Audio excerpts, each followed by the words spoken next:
이 시간에는 이제 말씀 전할 텐데요. 오늘 말씀의 제목은 내가 아는 한 가지라는 제목으로 우리가 함께 말씀의 자리로 나아가고자 합니다. 오늘 본문을 보니까요, 한 맹인이 등장을 합니다. 그런데 이 시각 장애인은 이름이 나오지 않아요. 하지만 모두가 아는 유명한 사건의 주인공이기도 합니다. 이 사람이 왜 유명하냐면 바로 고침을 받았기 때문이에요. 어디에서요? 실로암이란 곳에서. 군대를 다녀온 청년들은 이 찬양을 모를 수가 없습니다. 어두운 밤에 캄캄한 밤에 네, 새벽을 찾아 나는 떠났네. 네, 그 실로암 찬양 유명한 찬양 아시죠? 네, 그 찬양의 주인공인 오늘 말씀의 주인공이에요. 이 이야기는 이제 9장 전체에 걸쳐서 이 맹인에 대한 이야기가 나옵니다. 그런데 오늘 본문 이제 길어서 제가 앞부분은 좀 생략을 했는데요. 1절을 보면요, 이 사람을 소개하는 수식어가 있어요. 이 사람을 이제 이야기를 할 건데, 예수님과 얽힌 이야기를 시작을 할 건데, 이 사람에 대해서 소개할 때 이렇게 소개를 합니다. 바로 이 사람은 태어날 때부터 맹인이었다, 이렇게 시작을 해요. 이것만으로 이 사람이 어떠한 삶을 살아왔는지, 그리고 사람들에게 어떠한 취급을 받았는지를 우리는 짐작할 수 있습니다. 왜냐하면 시편 127편 3절에 보면 이런 말씀이 있어요. 자녀는 여호와께서 주신 선물이고 상급으로 주신 그 축복이다, 이런 말씀이 있습니다. 그러니까 자녀는 하나님이 주신 축복이라는 거예요. 또 선물이라고 했습니다.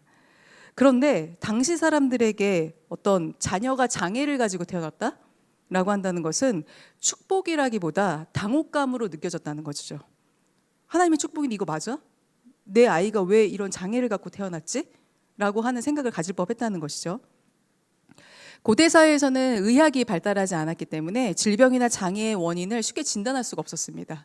뭐 이렇게 지금처럼 뭐 여러 가지 검사를 할 수가 없었죠. 그래서 유대인들은요, 육체적인 이 건강을, 육신의 건강을 종교적 차원에서 주로 이해를 했습니다. 이렇게 생각했다는 거예요. 질병이나 어떤 장애는 죄악에 빠진 영혼에게 하나님이 징벌을 가한 것이다, 이렇게 생각을 했다고 합니다. 또 당사자뿐 아니라 부모에게까지 그 죄를 소급해서 원인을 찾고자 했습니다. 이렇게 모든 일에는 하나님의 뜻이 있다라고 생각하는 어떤 인과율, 또 때로는 인과응보적인 이 생각으로, 이 질병관으로 이어져서요, 이런 생각들, 장애를 가진 사람들은 차별과 억압이 대상이 되었다는 거예요. 저 사람을 보니까 분명히 죄가 있어, 문제가 있기 때문에 이렇게 된 거야 라고 생각을 했다는 것이죠. 그리고 당사자뿐만 아니라 가족에게까지 고통을 주었습니다. 저 사람의 질병은 저 사람도 있지만 가족도 뭔가 문제가 있는 게 아닐까? 라고 생각을 했다는 것이죠. 그래서 부모에게 눈먼 자녀의 탄생은 복이 아니라 자신들의 죄를 마치 폭로하는 그런 증거처럼 여겨졌다는 거예요. 얼마나 큰 죄를 지었길래 애가 태어날 때부터 눈이 안 보여? 맹인인 자식을 잉태해서 태어나겠어? 라는 이 생각이 미치면 자신들의 잘못이 아니라 어쩌면 이 아이가 잉태됐을 때부터 이 아이의 영혼에 죄가 깃든 것은 아닐까? 부모로서는 이런 상상을 했을 법도 하죠. 그렇다면 이 보지 못하는 아이, 태어날 때부터 보지 못하는 아이가 할 수 있는 일, 또 품을 수 있는 꿈이라는 게 있었을까요? 이 아이는 자라나면서 어떤 일을 할 수 있었을까요? 오늘 9장의 8절 본문인데요. 같이 한번 읽어볼게요. 이웃 사람들과 그가 전에 거지인 것을 보아온 사람들이 말하기를 이 사람은 앉아서 구걸하던 사람이 아니냐 하였다. 현실은 비참했습니다. 장성한 아이는 길거리에 앉아서 구걸하는 거지가 됩니다. 예수님 당시 유대 땅에는 어딜 가나 가난한 사람이 넘쳐났어요. 제대로 노동을 할 수 없었던 이 아들을 부모는 거지로 내보내서 구걸을 시켰습니다. 일을 못하니까 구걸을 해서라도 너의 생계를 책임져라. 못 배웠고 또 가진 게 없었고 더 나아가 장애아를 낳은 죄인인 부모였습니다. 이 남자는 맹인 혹은 거린으로 불리면서 하루하루를 보냅니다. 사람들이 그렇게 여기니까, 또 사람들이 그렇게 보니까 자기는 맹인이요 또 거지라는 거예요. 심리학 이론 중에요, 거울자 이론이라는 게 있어요. 여기 보시면요, 여기에 따르면은 나라는 사람은요, 사람들이 인식할 때 그냥 나 스스로 인식하지 않아요. 내가 중요하다고 생각하는 사람, 내 삶에 굉장한 가치가 있다고 생각하는 사람이 나를 어떻게 평가하느냐에 따라서 나를 생각하고 또 그렇게 되어간다고 이야기를 합니다. 뭐 여기도 여러 가지 좀 예시를 해놨죠. 뭐 이렇게 평가하는 거에 따라서 똑같은 상황인데도 불구하고 다르게 생각할 수 있다는 것이죠. 만약에 내가 생각할 때 되게 중요하다고 생각하는 사람이 나를 좋은 사람으로 평가하면 나는 긍정적인 자아상을 갖게 됩니다. 반대로 누군가 나를 부정적인 사람으로 평가를 하면 스스로 나도 나는 진짜 뭐 할 수 있는 게 없나 보다. 나는 정말 되는 게 없나 보다. 나는 별로인 사람인가 보다 라고 인식한다는 것이죠. 이렇게 자아는 스스로 만들어가는 게 아니라 관계 속에서 타인의 평가와 의견에 따라서 만들어지게 됩니다. 여러분도 여러분 스스로를 한번 어떻게 평가하는지 생각해 보세요. 여러분이 평가한 걸까요? 아니면 여러분의 부모님이 혹은 친구들이 또 주위의 이웃들, 여러분과 가장 깊은 관련을 맺고 있는 사람들이 여러분을 평가하는 걸 여러분 자신이라고 생각하고 있지는 않으신가요? 오늘 본문의 이 맹인이 남자는요, 늘 다른 사람의 시선과 평가에 의해서 규정되어 온 삶을 살았습니다. 그 중에서도 가장 받아들이기 힘들었던 건 바로 죄인의 아들이다. 또 죄인이라는 어떤 따가운 시선이었다는 거예요. 그리고 9장 2절의 말씀인데요. 한번 읽어볼게요. 제자들이 예수께 물었다. 선생님, 이 사람이 눈먼 사람으로 태어난 것이 누구의 죄 때문입니까? 이 사람의 죄입니까? 부모의 죄입니까? 예수님의 제자들은 이 맹인을 보고 아무도 정답에 이르지 못한 질문을 예수님께 물어봐요. 되게 궁금했나 봐요. 사람들의 이 생각들처럼 제자들도 맹인으로 태어난 것은 누구의 죄입니까? 이렇게 물어봐요. 그런데 사람들이 궁금했던 건 이 사람과 이 사람의 가족이 처한 고통이 아니었다는 거예요. 이 현실적인 부분이 아니었습니다. 가십거리처럼 마치 이런 일은 부모의 죄 때문인지 당사자의 죄 때문인지가 궁금할 뿐이에요. 이것 때문에 이 사람이 얼마나 힘든지에 대해서는 관심이 없습니다. 맹인 또는 거린 또는 죄인, 이렇게 세상이 규정한 평가에 묶여서 한 발짝도 나아가지 못했던 이 사람에게 예수님이 다가오십니다. 이 세상을 살아가면서 겪는 일 중에 어른이 되어가면서 가장 크게 겪는 일이 이런 것 같아요. 세상에 대한 이치다, 진리다라고 말하는 것 중에 참 공평하지 않은 일이 많은 것 같다라는 걸 우리는 참 몸소 깨닫게 됩니다. 세상에는 왜 이렇게 공평하지 않은 일이 많을까? 나도 공평하지 않고 그 누군가도 공평하지 않은 삶을 사는 거 있는 것 같죠. 이런 걸 많이 보게 돼요. 저 사람은 진짜 악하고 너무 별로인 사람이야. 그런데 잘 돼요. 복도 많은 것 같고 뭘 하는 것마다 잘 되고 그리고 또 건강하기도 하고. 그런데 우리가 누가 봐도 진짜 저 사람은 너무 성실해, 너무 인격적이야, 너무 괜찮은 사람이야. 그런 사람들이 정말 어려운 일을 당하고 또 모든 걸 잃고 또 굉장히 힘든 상황에 처하는 것들도 보게 됩니다. 전도서 7장 15절은 지혜자의 입을 빌려서 이러한 현실을 탄식하고 있는데요. 이렇게 말하고 있어요. 헛된 세월을 사는 동안에 나는 두 가지를 다 보았다. 의롭게 살다가 망하는 의인이 있는가 하면 악한 채로 오래 사는 악인도 있더라. 참 이상한 일이죠. 의인이면 다 잘 돼야 될 것 같고 악인이면 망해야 될 것 같은데 현실은 반대인 경우가 참 많더라는 거예요. 그런데 인간은 당장 눈앞에 있는 것밖에는 볼 수가 없습니다. 내게 왜 이런 일이 생겨났는지, 내가 왜 이런 일을 겪어야 했는지를 이해할 수 없다면 우리가 할 수 있는 건 원망밖에 없죠. 왜 나한테 이런 일이 일어나서 날 이렇게 힘들게 하는 걸까? 내 잘못은 아니니까. 아무리 생각해도 나는 잘못이 없으니까 다른 사람에게 그 이유를 대던 하나님에게 했던 책임을 돌려야 내가 당하는 일들을 설명할 수 있다는 것이죠.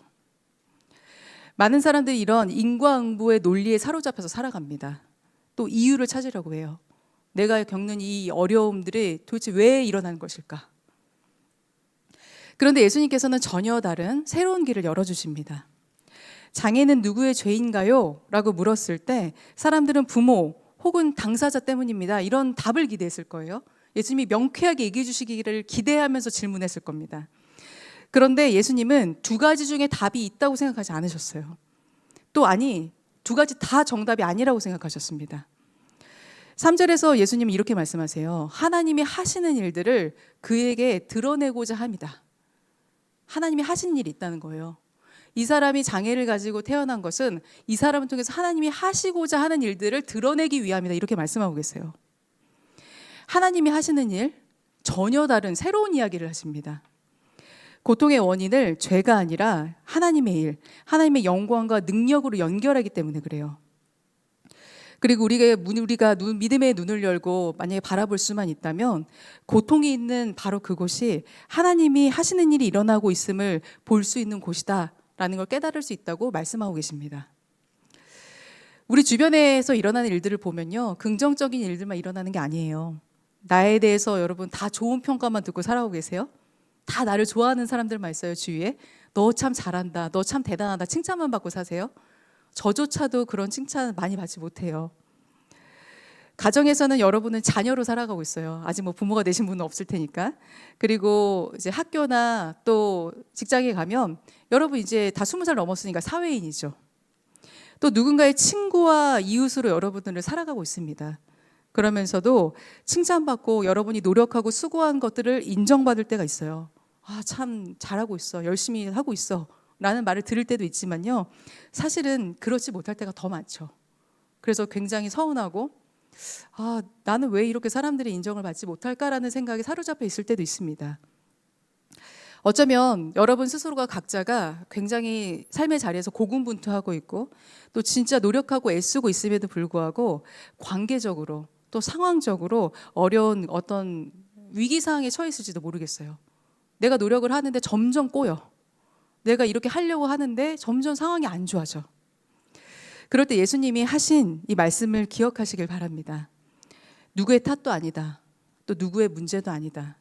이건 너에게 하나님이 하시는 일들을 드러내기 위함이다. 예수님이 이 말씀 꼭 기억하신 여러분이 되길 바랍니다. 우리에게 필요한 것은요, 이걸 바라보고 인정할 수 있는 믿음의 눈이라는 거예요. 그 믿음의 눈을 뜨기까지는 우리 역시 맹인입니다. 또 영적인 거지예요. 또 원망과 불평에 가득 찬 죄인이라는 거예요.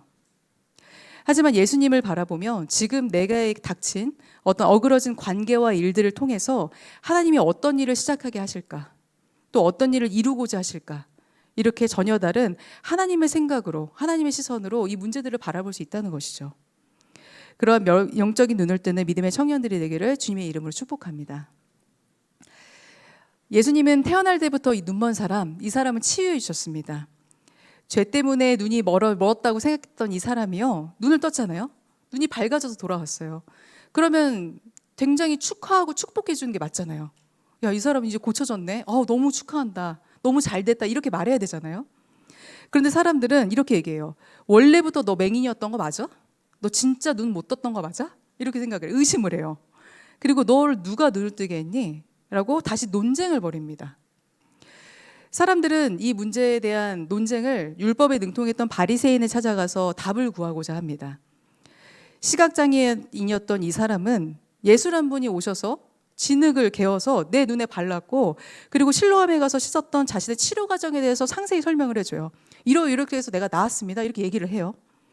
하지만 이건 바리새인이 원하던 대답이 아니었다는 거예요. 바리새인은요, 결국 그의 부모까지 불러서 추궁을 하기 시작을 합니다. 그런데 이 부모를 불러왔잖아요. 그럼 부모 입장에서는 당연히 자식이 이런 추궁을 당하면 보호해줘야 되잖아요. 그런데 부모는 이 서슬퍼런 바리새인군의 추궁에 자신의 아들을 보호하진 않습니다. 자신들은 알지 못한다면서 아들이 다 컸으니까 그에게 스스로 물어보라고. 그러면 그 사람이 아들이 자기에게 일어난 일을 말할 거다. 이렇게 대답을 해요.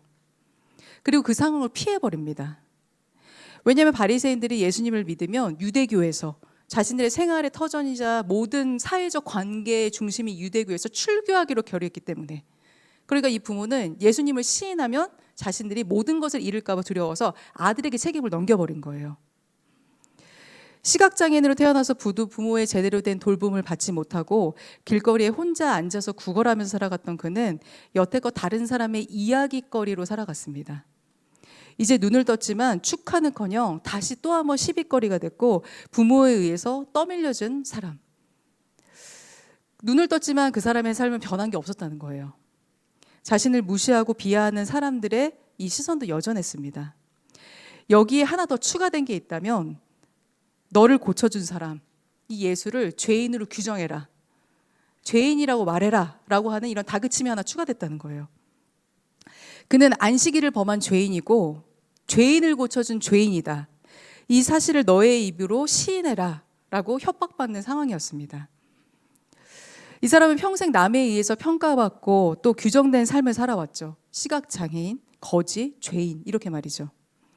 그렇게 그는 누군가를 죄인이니 의인이니 평가할 만한 주제가 못 된 사람이에요.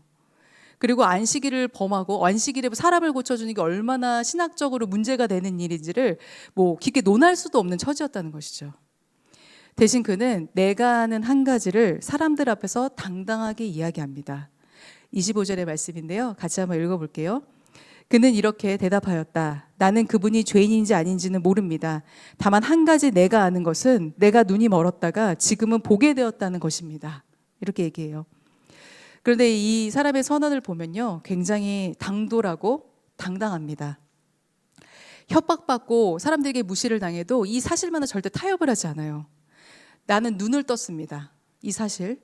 그리고 내가 은혜를 입었습니다. 이제 나의 인생은 이전과는 다릅니다. 라는 이것을 사람들에게 당당하게 얘기해요. 그리고 33절에서 분명하게 이렇게 이야기합니다. 그가 하나님께로부터 오신 분이 아니라면 이런 일을 할 수가 없습니다. 이렇게 얘기해요. 바리새인들은 예수님을 죄인이라고 말하라고 얘기했는데 이 사람은 반대로 얘기하는 것이죠. 이분은 하나님께로부터 온 분입니다. 이렇게 얘기를 하는 거예요. 내 삶에 오신 예수가 구원자라는 어떤 선포이자 증명을 이 사람은 이야기합니다. 여러분, 믿음의 삶이라는 건요, 의외로 간단해요. 내가 아는 그 한 가지를 말하는 거예요. 내가 아는 그 한 가지를 내 삶의 중심에 놓고 사는 게 믿음의 삶입니다. 우리는 어느 정도 너 자신을 증명하라는 세상의 요구에 맞춰서 살아가고 있어요. 학생들, 우리 여기 대학생들도 많은데 대학생들의 정체성은 뭐예요? 저도 이제 중고등부도 많이 지도해봤고 이제 뭐 청년들도 많이 지도해봤지만 학생들은 대학이 자기의 정체성이에요. 그래서 좋고 나쁜 대학의 기준을 누가 정했는지 사실 잘 모르겠어요. 그런데 학생들은 다 그게 자기 자신이라고 생각합니다. 그래서 고3인 친구들 이렇게 지도해 보면요, 학교 이제 수시 끝나고 뭐 아니면 정시 끝나고 이제 어느 학교 갔는지 물어보잖아요. 절대 대답 안 하는 친구들도 있어요. 그리고 끝까지 얘기 안 하는 친구들도 많이 있습니다. 왠지 모르겠어요. 근데 그게 나라고 생각하니까 왠지 내가 노력을 한 것들이 부끄럽게 느껴지고 내가 아무것도 아니라는 생각이 들어서 그런 건지도 모르겠어요. 그런데 그거를 누가 그렇게 규정했을까요? 그런데 더 나아가서요, 취업을 하면 우리 또 직장인들도 있죠. 내가 다니는 직장이 새로운 정체성이 됩니다. 뭐 중소기업에 다니는지 대기업에 다니는지 뭐 또 때로는 내가 전문직인지 어디에 속해 있느냐가 굉장히 중요해지죠. 또 끼리끼리를 입증하기 위해서 내가 이 정도의 급이라는 걸 증명하기 위해서 배우자의 조건을 따지기도 합니다. 늘 제가 자주 얘기하는 건데요, 이상하다고 생각하는 부분이 그거예요. 누군가를 만나거나 결혼을 할 사람에 대해서 얘기를 하면 사람들이 항상 이런 질문을 해요. 뭐 하는 사람이야? 네, 여기에 모든 질문이 다 함축되어 있습니다. 그 사람의 직업을 물어보는 것이겠죠. 성격을 물어본 건 아닐 거예요. 그 사람의 직업이나 어떤 것들을 환경을 물어보면 이 사람이 어떤 사람인지 대략 나온다는 거예요. 그러면 너랑 뭐 비슷한 사람이구나, 아니면 야, 너 되게 잘 만났다, 이런 걸 얘기하기도 하죠. 아니면 야, 너 왜 그런 사람을 만나? 이렇게 얘기하기도 합니다. 괜찮은 조건과 배경을 가진 배우자를 만나면 나 역시도 그렇다고 생각을 해요. 나도 이 정도 급이구나. 더 나아가서는 자녀를 통해서 자신을 증명하려는 부모도 참 많아요. 여러분은 다 자녀들이잖아요. 여러분은 현재 부모님, 여러분이 지금 살아가고 있는 현재 자기 자신의 모습은요, 부모님에게는 일종의 삶의 성적표 같은 거예요. 여러분을 20년, 30년 키워오면서 내가 얼마나 자녀를 위해서 수고하고 헌신하고 애썼는지, 그리고 내가 부모로서 얼마나 잘 이렇게 열심히 했는지를, 여러분이 얼마나 잘 됐는가, 여러분이 얼마나 성공했는가, 이걸 통해서 증명하고 싶어하는 게 보편적인 부모들의 마음입니다. 그런데 이렇게 증명하는 삶은요, 참 많은 노력들이 필요해요. 제가 그게 다 헛되다는 건 아니에요. 노력하는 삶이 헛되다는 거 말하진 않습니다. 하지만 그거에 매여서 살아가는 사람들이 얼마나 많은가요? 오늘 말씀에 눈뜬 사람의 이 이야기를 보니까 예수님을 진짜 만난 사람은 자기를 증명하지 않고 예수님을 증명합니다. 자신을 증명할 필요가 더 이상 없어진다는 거예요. 예수님을 증명하면 그 예수님께서 내가 주님께 어떤 사람인지 증명해 주시기 때문에, 그렇기 때문에 나는 나를 증명할 필요가 없습니다. 세상과 타인에게 여러분 스스로를 증명하지 않아도 괜찮다는 거예요. 왜냐하면 주님께 내가 어떤 사람인지가 중요합니다. 그리고 주님께서 인정해 주시는 내가 중요하기 때문에 사실 사람들의 변하는 평가와 인정들을 여러분 갈구하지 않아도 괜찮다는 거예요. 오늘 말씀을 준비하고 나누면서 나는 무엇을 증명하고 살았을까? 네, 저도 이 말씀 앞에서 저 자신을 좀 세워봤어요. 돌아보게 됐습니다. 저는 여러분과 똑같은 이제 평범한 청년으로 대학을 졸업하고 사회생활을 시작하면서 이런 생각을 하게 됐어요. 아, 세상에는 참 좋은 조건과 잘난 것들을 가진 사람들이 참 많구나를 깨닫게 됐습니다. 노력하면서 살지 않았던 건 아닌데, 예, 그럼에도 불구하고 제가 가진 것들을 그 사람들과 비교하고 돌아보니까 참 나는 초라하다 이렇게 생각을 많이 하게 됐어요. 특히 이제 회사를 가서 저와 함께 입사했던 동료들과 동기들의 어떤 스펙이라던가 삶을 보니까 아, 참 나는 되게 초라하구나라는 생각을 많이 하게 됐습니다. 현실적으로 이제 직장 생활을 하면서 내가 과연 몇 년이나 회사를 다닐 수 있을까? 얼마나 여기 사회에서 내가 무언가 하며 살아갈 수 있을까를 생각해 보니까 자신이 없는 거예요. 그래서 더 노력을 하기로 결정을 했습니다. 뭐 자격증도 더 많이 따보고 뭐 더 공부를 해서 학위를 따보고 그러면 이런 외적인 것들을 갖추면 어느 순간 조금 더 그 사람들과 발맞춰서 살 수 있겠지라는 생각을 했었어요. 그런데 딱 이렇게 열심히 살아가면서 주위를 둘러보니까 다 어느 순간 다 저처럼 살고 있는 거예요. 다들 어떻게든 청년의 시기를 지나면 이렇게 보내면서 출발선을 당겨보려고 조금이라도 앞서고 싶어서 다 애를 쓰면서 살아가고 있었습니다. 스타트를 끊었는데 똑같이 시작하면 너무 늦어질 것 같아. 나는 조금 뭐 자격증을 따서라도 공부를 더 해서라도 아니면 돈을 통해서라도 더 빨리 시작하면 더 빨리 나갈 수 있을 것 같다는 생각들을 다 하고 있는 것이죠. 주위 사람들 모두 예수님을 믿으나 안 믿으나 똑같이 다 마음의 여유가 없고 현실에 다 치여서 살아가는 걸 보게 됐습니다. 평가하고 또 평가받고 또 무언가를 증명해야 하는 삶은 참 고단하고 또 고단해 보였어요. 제가 이제 목회를 하면서 그럼 저는 다 모든 걸 내려놓고 다 달라졌을까요? 신학교나 어떤 뭐 사역의 현장이나 장소만 달라졌지 다들 그런 고민을 하면서 살아가는 걸 보게 됐습니다. 믿음이 없어서라기보다 믿음만으로 사는 게 참 쉽지 않아서일 거예요. 한참 그런 고민을 할 때쯤 이제 오늘 본문의 말씀을 좀 깊이 있게 읽게 되었는데요. 그러면서 저는 이 맹인의 선포가 참 당당하게 느껴졌어요. 평생을 눈먼 자이자 또 거지 또 죄인으로 살아온 이 사람은 바리새인의 어떤 위협에도 내가 아는 한 가지, 그분이 나를 눈을 뜨게 해주신 분이라는 것, 또 그분이 나의 구원자이라는 이 사실만은 절대 타협하지 않았죠. 그것이 자신의 삶을 지탱해주는 유일한 사건이자 진리라는 걸 이 맹인은 굳게 붙들었습니다. 하나님보다 다른 사람을 더 의식하고 또 삶의 조건을 더 의지했던 저는요, 이 말씀 앞에서 저 역시 참 눈먼 자라는 걸 깨닫게 되었습니다. 그 이후로부터 이제 저는 지금 목사로 살아가고 있는데, 목사로 살아가고 있는 저희 유일한 소망이 있습니다. 부응하고 또 인정받고 어떤 누군가의 평가에 있어서 좋은 것들을 누리는 게 아니에요. 그건 의미가 없고 부질 없다는 걸 깨달았기 때문에. 그래서 어떤 목회적 성취를 이뤄서 이 시온체들이 가득 차서 청년부가 뭐 400명이 된다? 이런 거 아닙니다. 단지 그리스도 안에서 저 자신을 발견했으면 좋겠다는 생각을 해요.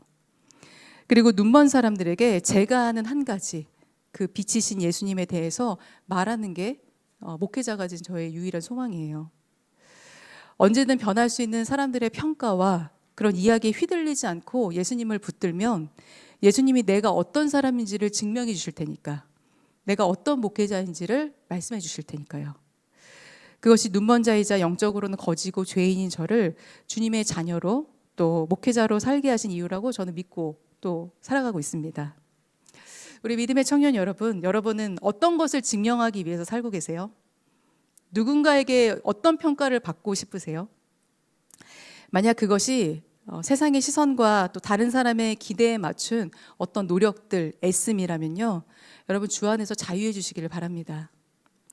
어떤 상황에도 타협할 수 없는 내가 아는 한 가지, 여러분이 만난 예수 그리스도를 증명하는 여러분이 되기를 바랍니다. 그것이 믿음이고요, 그것이 바로 눈뜬 자의 삶임을 믿습니다.